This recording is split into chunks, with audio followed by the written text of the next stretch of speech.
Non veg और veg खाने वाली काली गोरी बहू।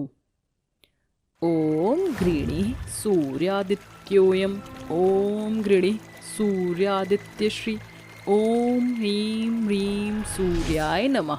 जय हो सूर्य देवता की।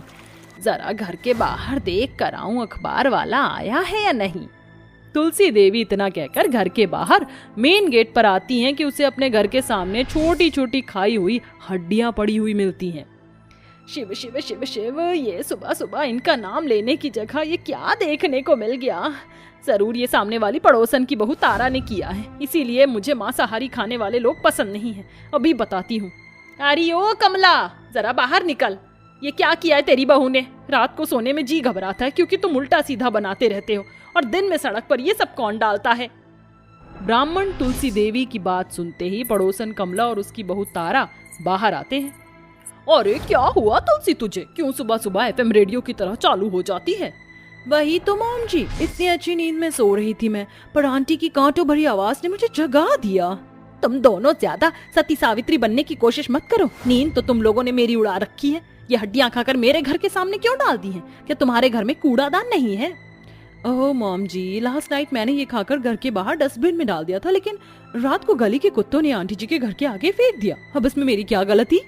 मुझे तो पता था मेरी बहू ऐसा कर ही नहीं सकती, पर मुझे पूरा विश्वास था ये किया धरा तुम्हारी बहू का ही होगा। अरे कम से कम वेजिटेरियन बहू लाती तो तुझे इतना शर्मिंदा नहीं होना पड़ता। कमला, मेरा धर्म भ्रष्ट मत करवाओ। ये देख भी नहीं पाती मैं।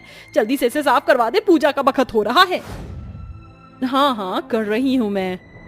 तभी तारा तुलसी देवी के घर के आगे से सफाई कर देती, फिर बड़बड़ाती हुई तुलसी घर में आती है। उसे देखकर उसके दोनों बेटे अमन और पीयूष कहते हैं, क्या हुआ माँ? सुबह आपको किसने गुस्सा दिला दिया? बाहर से आ रही है माँ, जरूर सामने वाली पड़ोसन ही होगी। आज फिर घर के बाहर हड्डी डाल दी होगी। ये और इसकी बहू कर भी क्या सकती है? जिस सोसाइटी में रहते हैं थोड़ा बहुत तो सोचना चाहिए ना। अपनी हड्डियां खाकर ही डाल देते हैं। मैंने तो सोच लिया है, ऐसी तारा जैसी नॉन वेजिटेरियन बहू तो बिल्कुल नहीं लाऊंगी अपने बेटों के लिए। अच्छे से सर्वगुण संपन्न वेज खाने वाली बहू ही लाऊंगी। हाँ हाँ माँ, लेकिन मैं माँ की यह ख्वाहिश पूरी नहीं कर पाऊंगा। भारती तो मुझसे शादी करने के लिए कितना कह रही है, और वो नॉन वेजिटेरियन है। एक हफ्ते में एक बार तो टंगड़ी कबाब जरूर खाती है। बहुत बड़ी दुविधा में फंस गया है। एक तरफ खाई है, दूसरी तरफ कुआं। पर शादी तो होकर ही रहेगी। बिना बताई करूंगा, वरना माँ तो बिल्कुल भी नहीं मानेगी। अच्छा माँ, अब आप शांत हो जाइए, चाय पी लीजिए। ये सुनकर तुलसी देवी अपने बेटे के बने हाथ की चाय पीती है। 2 हफ्ते गुजर जाते हैं। पीयूष अपनी गर्लफ्रेंड भारती से शादी करके घर की चौखट पर आ जाता है। ये देखकर तुलसी देवी कहती है, हे भगवान पीयूष, ये तूने क्या किया? तूने अपनी माँ को बिन बताए किसी लड़की से शादी कर ली? क्यों क्यों नहीं बताया तूने? एक बार कह देता।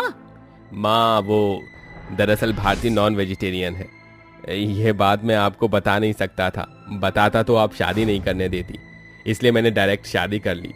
प्लीज माँ, मुझे माफ कर दीजिए, पर हम दोनों एक दूसरे से काफी समय से प्यार करते हैं। हमें अपना लीजिए। सॉरी माँ जी, मेरी एक ही तो कमी है कि मैं नॉन वेजिटेरियन हूँ। पर मुझे देखिए, मैं हूँ तो बिल्कुल गोरी चिट्टी ना, और खाना भी अच्छे से बना लेती हूँ। तो ये भूल जाओ कि मैं ब्राह्मण हूँ, या मैं ये भूल जाऊं कि तू मांसाहारी खाने वाली है। जो मैं नहीं चाहती थी वही हो गया, सत्यानाश हो। लेकिन बेटे की खातिर अब तेरा गृह प्रवेश भी मुझे करना होगा। बेचारी सास दिल पर पत्थर रखकर अपनी मांसाहारी खाने वाली बहू का गृह प्रवेश करती है। अगले दिन सुबह उससे पहले रसोई का खाना बनाने के लिए कहती है, माँ जी ने बोला है जो मुझे सबसे ज्यादा अच्छे से बनाना आता है वही बनाओ। क्यों ना मैं चिकन करी ही बना दूं। इस तरह बनाऊंगी कि माँ जी को पता ही नहीं चलेगा, और क्या पता उन्हें पसंद आए तो मुझे अपना ले। ये सोचकर भारती बाजार से चिकन लाकर घर में बनाने लगती है। उसके मसालों की खुशबू इतनी अच्छी होती कि नॉनवेज की बदबू भी तुलसी देवी तक नहीं पहुंचती। फिर सास आकर कहती है, अरे बहू, अभी तक तूने खाना क्यों नहीं बनाया? बस माँ जी, हो ही गया, पूरी गरम गरम सिक रही है। कुछ देर बाद भारती खाना बनाकर अपनी सास को खिलाती, जिसे खाकर वो कहती है, अरे वाह बहू, तूने सच कहा था, तू बहुत अच्छा खाना बनाती। जरा थोड़ा सा और सोयाबीन की चाप देना। माँ जी, ये सोयाबीन की चाप नहीं है, ये तो मैंने चिकन करी बनाया था। भारती, तुम पागल हो क्या? हंस रही हो? सॉरी पीयूष, मुझे लगा एक बार माँ जी को चिकन खिलाऊंगी तो शायद वो भी मेरी तरह खाने लग जाए, इसलिए मैंने बनाया। क्या नहीं नहीं नहीं, ये नहीं हो सकता। तू जानती है ना, मैंने तुझे कल ही कहा था कि मुझे ये सब नहीं पसंद। एक तो तू मेरे घर में ये सब ले आई, ऊपर से तूने मुझे खिला भी दिया। पीयूष देख तेरी पत्नी ने क्या किया है, नास पीटी कहीं की, धर्म भ्रष्ट कर दिया। ये कहते कहते तुलसी देवी का जी घबराता है और वो उल्टी करती है। उसकी हालत देखकर उसके बेटे उसे संभालते और सास भारती को खरी खोटी सुनाने लगती है। घर में सास अब बहू को नॉनवेज खाने नहीं देती है। वहीं गुजरते वक्त के साथ भारती का नॉनवेज खाने का बहुत मन करता है, क्योंकि कुछ दिनों से वो तुलसी देवी की वजह से परहेज कर रही थी। एक दिन बाहर से नॉनवेज खाकर आने पर उसकी साड़ी में कुछ हड्डियां अटक कर साथ आ गई थी। ये देखकर तुलसी देवी फिर उस पर चिल्लाती है, सत्यानाश हो तेरा, तो कभी मेरी बात नहीं समझ सकती, सब बर्बाद कर दिया रे। जाकर जल्दी से नहा और इसे बाहर फेंक, मुझे गंगा जल छिड़कना पड़ेगा। सॉरी माँ जी, पता नहीं ये कैसे आ गया, मैं अभी नहा कर आती हूँ। कमरे में जाते ही भारती की शक्ल देखकर पीयूष कहता है, तुम तो बाहर गई थी ना, क्या हुआ, माँ ने तुम्हें सुना दिया? और क्या, मैं तो इतने दिन परहेज भी कर गई, ना इस घर में ला सकते ना बाहर खाकर आ सकते हैं। माँ जी को हमेशा मुझसे प्रॉब्लम रहती है, अब मुझे हैबिट है तो मैं क्या करूँ। ये कहकर भारती नहाने चली जाती है। फिर पीयूष भारती को समझाता है। वहीं तुलसी देवी अपनी एक बहू नॉनवेज वाली के आने पर छोटे बेटे अमन के लिए पारुल नाम की काली सर्वगुण संपन्न बहू ढूंढ लेती है। कुछ ही दिनों बाद उनकी शादी करवा देती है। अगले दिन पारुल पहली रसोई में बहुत स्वादिष्ट खाना बनाती है। अरे वाह छोटी बहू, तूने तो बहुत अच्छा खाना बनाया है। ये खीर, पकौड़े, रसमलाई, शाही पनीर, मटर दाल मखनी। बड़ी बहू देख, पारुल बहू कितनी अच्छी है, भले ही काली है लेकिन गुण तो इतने अच्छे हैं, खाना भी इतना अच्छा बनाया, और सबसे बड़ी बात, तेरी तरह मांस नहीं खाती है। कोई बात नहीं माँ जी, अगर जेठानी जी से ये सब नहीं छोड़ा जा रहा तो कोई हर्ज नहीं, शायद वो ये सब बचपन से ही खाती है, कुछ आदतें बदलना मुश्किल होती है। माँ जी, आपको उन्हें अपना लेना चाहिए। पारुल, तुम सच में बहुत अच्छी हो। माँ जी ने तो तुम्हें काला होने पर भी अपनाया है, आज मेरे गोरेपन का भी जो घमंड था ना वो टूट गया है, और तुम इतनी अच्छी हो, एक दिन में ही मेरा सपोर्ट कर दिया। मुझे भी अब पछतावा हो रहा है, मैं कोशिश करूंगी कि अब से ना खाऊं। कोई बात नहीं बहू, मुझे भी माफ कर दे, मैं तुझ पर कब तक अपना दबाव डालती रहूंगी। तेरा मन है नॉनवेज खाने का तो तू बाहर खाकर आ सकती है। ये हुई ना बात, अंत भला तो सब भला। इसके बाद तुलसी देवी अपनी बड़ी बहू को भी अपना लेती है और फिर सब खुशी खुशी रहने लगते हैं। हाँ माँ, खाने में क्या बनाया है? जल्दी से मुझे खाना दे दो ना, बहुत भूख लगी है। ललिता पिंकी को चावल और अचार खाने को देती है। माँ, ये तो कल रात का बासी चावल है और इसके साथ कोई सब्जी भी नहीं है। पिछले 2 दिन से आप हमें रोज रोज ये अचार, रोटी और बासी चावल खिला रही हो, मुझे ये नहीं खाना। ऐसा नहीं कहते पिंकी, ये भी तो खाना है और इसे खाने के लिए माँ हमारे लिए कितनी मेहनत करती है। चलो आज मैं तुम्हें माँ के हाथों बना टेस्टी टमाटर वाला अचार खिलाती हूँ। ये बोलकर पूजा बरनी से टमाटर के अचार के साथ पिंकी को चावल खिलाती है। वाह दीदी, माँ के बनाए टमाटर के अचार में तो सच में बहुत टेस्ट है। ललिता के हाथों बने टमाटर के अचार के स्वाद में गजब का स्वाद था।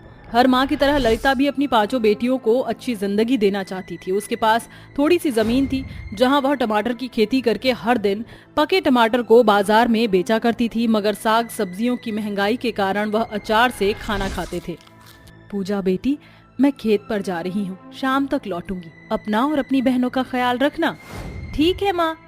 खेत में आकर ललिता देखती है कि पूरा का पूरा खेत ढेर सारे लाल रसीले टमाटर से लदा होता है। अरे, कल तक तो मेरे खेत के सारे टमाटर कच्चे और हरे थे, लेकिन आज ये पक कर तैयार हो गए हैं। इन्हें तोड़कर बेच आती हूँ। आज मैं अपनी 5 बेटियों को अच्छा खाना जरूर खिलाऊंगी।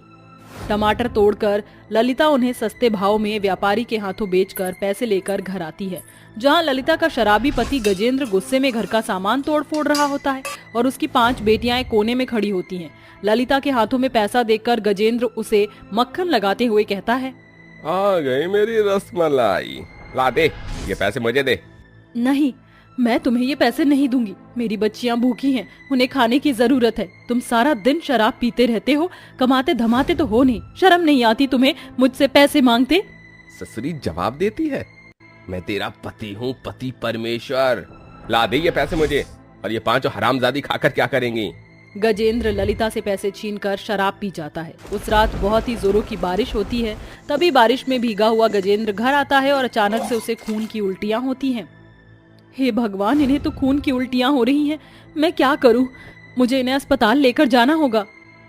माँ, मैं और पूजा दीदी भी आपके साथ चलते हैं। ललिता और गीतू और पूजा गजेंद्र को अस्पताल लाती हैं, जहां डॉक्टर उसका चेकअप करते हैं। पूजा दीदी, पिताजी ठीक तो हो जाएंगे? हाँ गीतू, भगवान पर भरोसा रखो। डॉक्टर साहब, मेरे पति को क्या हुआ है?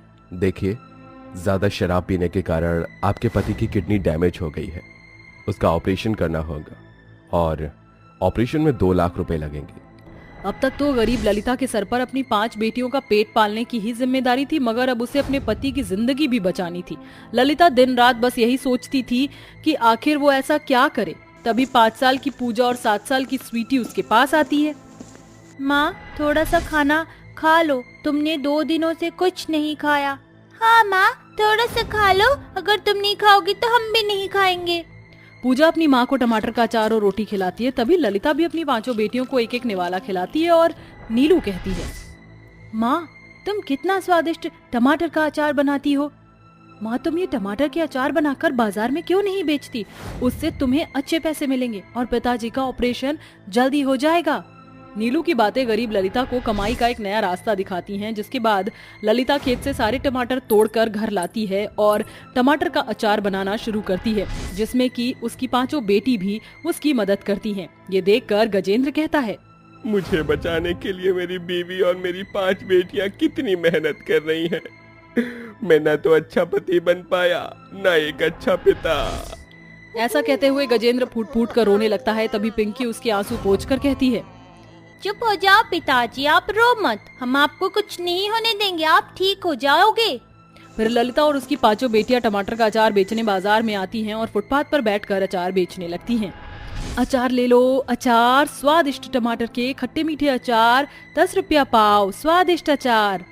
अंकल आंटी, टमाटर के अचार खरीद लो, हमारी माँ बहुत स्वादिष्ट अचार बनाती हैं, ऐसा अचार आपको कहीं नहीं मिलेगा। चल हट, हमें नहीं चाहिए तुम्हारे ये सड़क छाप अचार। पता नहीं तुम गरीब माँ बेटियों ने किस सड़े गले टमाटर से बनाया होगा ये अचार।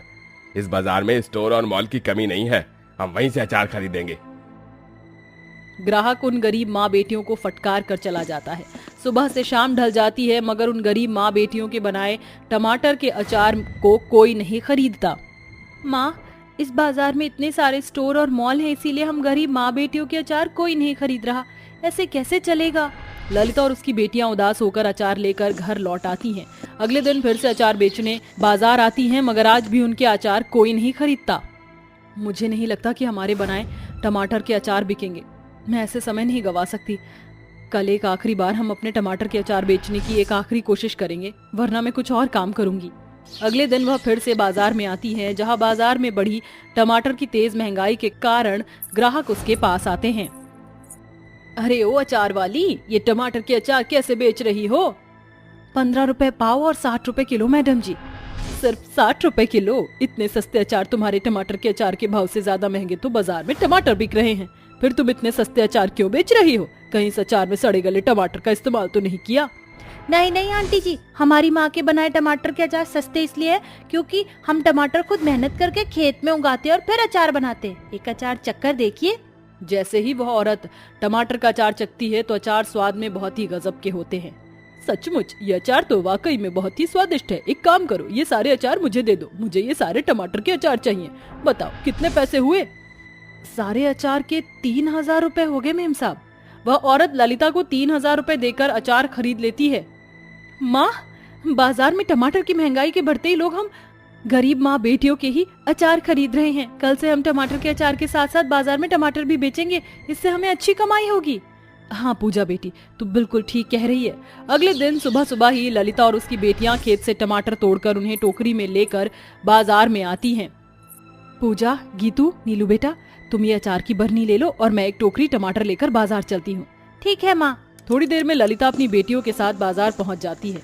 अचार ले लो, अचार, ताजे ताजे टमाटर के खट्टे मीठे अचार, सस्ते और स्वादिष्ट अचार, साथ में ताजे रसीले टमाटर भी एकदम सस्ते, सिर्फ 50 रुपए किलो। क्या क्या कहा? सिर्फ 50 रुपए किलो? वो भी इतने ताजे रसीले और बड़े बड़े टमाटर? अरे वाह, इन बाजार के ठेले वालों ने तो महंगे टमाटर बेचकर लूट मचा रखी है। एक काम करो, तुम जल्दी से 2 किलो टमाटर तौल दो। अंकल, साथ में टमाटर के अचार भी ले जाइए, हमारी माँ स्वादिष्ट और टेस्टी टमाटर के अचार बनाती है, खाकर देख लीजिए। ग्राहक एक टमाटर का अचार चखता है, वह खुशी से टमाटर का अचार खरीद लेता है। धीरे धीरे बाजार के सभी ग्राहक गरीब ललिता और उसकी बेटियों से उनके स्वादिष्ट टमाटर के खूब सारे अचार खरीदते हैं और सस्ते होने के कारण टमाटर भी उन्हीं से खरीदते, जिससे उनकी बिक्री बहुत ज्यादा बढ़ती जाती है और वह पैसे इकट्ठे करके गजेंद्र का ऑपरेशन करा लेती है। देखिए पिताजी, हमने कहा था ना हम आपको कुछ भी नहीं होने देंगे। हाँ, बिल्कुल ठीक हो चुके हैं। हाँ मेरी बच्चियों, मैं हमेशा तुम्हें बोझ समझता था, मगर तुमने मुझे नई जिंदगी दी। ललिता, ललिता मुझे माफ कर दो। मैंने हमेशा तुम्हें बहुत दुख तकलीफ दिया। मैं हमेशा तुम्हें कोसता रहा कि तुमने मुझे एक बेटा नहीं दिया, मगर मेरी बेटियां बेटों से कम नहीं बल्कि बढ़कर है। अब मैं तुम्हारे साथ मदद करूंगा। अब गजेंद्र ललिता के साथ मेहनत करके टमाटर की खेती करता, जिनमें से कुछ टमाटर वह बाजार में गरीब ग्राहकों के लिए सस्ते में बेचते और बाकी टमाटर से अचार बनाकर बेचते, जिससे उन्हें अच्छा मुनाफा होने लगता है और ललिता अपनी 5 बेटियों को पढ़ाती है। आखिरकार एक गरीब माँ का अपनी बेटियों को अच्छी जिंदगी देने का सपना पूरा हो जाता है।